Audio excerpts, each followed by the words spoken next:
On the first day of the trial, Democratic House impeachment managers say what President Trump did was so egregious he must be held accountable. On the other side, Trump's lawyers maintain that one argument is the trial's unfair because he's no longer in office. And on that argument, the Constitution doesn't specifically say one way or another.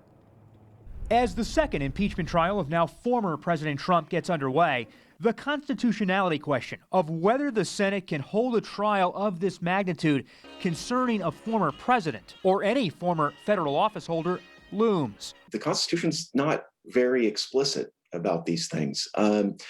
The House has the sole authority to do impeachments. The Senate has the sole authority to do impeachment trials. Chad Westerland, a professor at the U of A School of Government and Public Policy, says there is precedent for this. But you'd have to go back 145 years when in 1876, a cabinet secretary facing an impeachment resigned.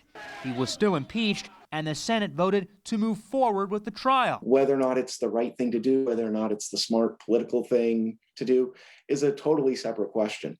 But it has happened before. Retired Arizona Supreme Court Chief Justice Stanley Feldman, who was on the High Court's bench for 20 years in our state, says there's another first. The victims are the jury.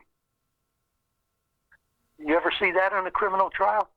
I mean, the senators were imperiled by what happened when the Capitol was invaded. They are the victims, as well as the whole country. Westerland ultimately argues impeachments are inherently political, with implications on both sides for 2022 and 2024. If you are in the Republican Party right now, it's a much better conversation to have about whether or not this is the proper procedure than to talk about the events of January 6th. We were invited by the President of the United States!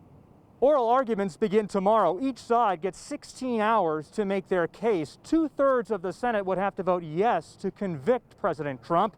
That means if all 100 senators were on the floor at the time of the vote, 17 Republicans would have to cross over.